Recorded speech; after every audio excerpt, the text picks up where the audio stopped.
Choreographer Johnny master మధ్యంతర bail రద్దు చేయాలని నార్సింగ్ పోలీసులు పిటిషన్ వేశారు. రంగారెడ్డి జిల్లా పోక్సో కోర్టులో పిటిషన్ దాఖలు చేశారు. ఇప్పటికే జానీ మాస్టర్ నేషనల్ అవార్డు నిలిపివేశారు.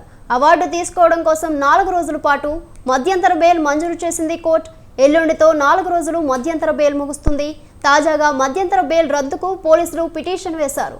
దీనిపై మరింత సమాచారం మా ప్రతినిధి పవన్ లైవ్ లో అందిస్తారు. పవన్,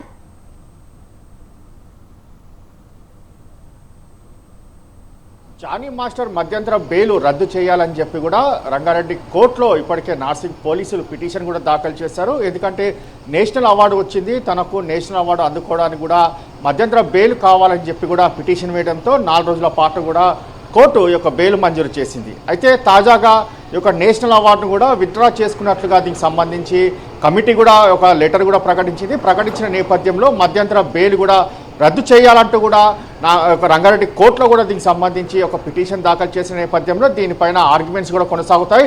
ఎందుకంటే నేషనల్ అవార్డు ఫోక్సో చట్టం ఉంది, అదే ఫోక్సో చట్టం కింద కేసు నమోదైన నేపథ్యంలో అతని పైన క్రిమినల్ యాక్ట్ ఉంది కాబట్టి ఈ యొక్క నేషనల్ అవార్డుకి విత్డ్రా చేసుకుంటున్నాం తామని చెప్పి కూడా దీనికి సంబంధించిన కమిటీ చాలా క్లియర్గా చెప్పింది. దాని ఆధారంగానే నార్సింగ్ పోలీసులు ఈ ఒక పిటిషన్ దాఖలుపైన ఈరోజు వాదనలు కూడా కొనసాగించనున్నారు. వాదనలు కొనసాగించిన నేపథ్యంలో రంగారెడ్డి కోర్టు దీనికి సంబంధించి ఏ విధంగా పరిగణలోకి తీసుకుంటుందని మాత్రం వేచి చూడాల్సిన పరిస్థితి కనిపిస్తుంది. ఎందుకంటే ఫోక్సో చట్టం కింద కేసు నమోదైంది, ఇప్పటికే అరెస్ట్ అయ్యారు, జైల్లో ఉన్నారు. నేపథ్యంలో ఒకవేళ మధ్యంతర బెయిల్ పిటిషన్ సంబంధించి బయటకు వస్తే మాత్రము సాక్ష్యాధారాలను కూడా తారుమారు చేసే అవకాశం ఉంటుంది. ఎందుకంటే నేషనల్ అవార్డు ఇప్పటికే రద్దయిన నేపథ్యంలో పూర్తిగా వీటన్నిటిని కూడా పరిగణలోకి తీసుకొని ఈ యొక్క బెయిల్ 4 రోజుల పాటు మధ్యంతర బెయిల్ ఏదైతే ఉందో దాన్ని పూర్తిగా తిరస్కరించాలి, రద్దు చేయాలని చెప్పి కూడా దీనిపైన వాదనలు కొనసాగుతాయి.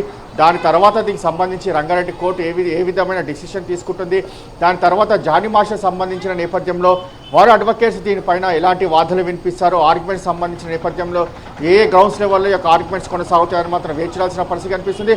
మొత్తానికి ఓవరాల్గా చూస్తే జానీ మాస్టర్ సంబంధించిన విషయంలో ప్రతి అంశం కూడా చాలా కీలకంగా ఉంది. ఎందుకంటే ఇప్పటికే జానీ మాస్టర్ సంబంధించిన విషయంలో కొంత యొక్క సాక్ష్యాధారాలను ఇప్పటికే తారుమారు చేశారని చెప్పి కొంత పోలీసులు అభియోగాలు కూడా చెప్తున్నారు. ఎందుకంటే తాము యొక్క ఫోక్సో చట్టం కింద కేసు నమోదైన తర్వాత పరాల్లో ఉన్నారు, తర్వాత తామే వెళ్ళి అరెస్ట్ చేశాం కాబట్టి దీనికి సంబంధించి పూర్తిగా వాటన్నిటిని కూడా గ్రౌండ్ లెవెల్ తీసుకొని కూడా మధ్యంతర బెయిల్ తిరస్కరించాలని చెప్పి కూడా దీనికి సంబంధించి నార్సింగ్ పోలీసులు రంగారెడ్డి కోర్టులో యొక్క పిటిషన్ వేసిన నేపథ్యంలో దీనిపైన ఆర్గ్యుమెంట్స్ కూడా కొనసాగుతాయి.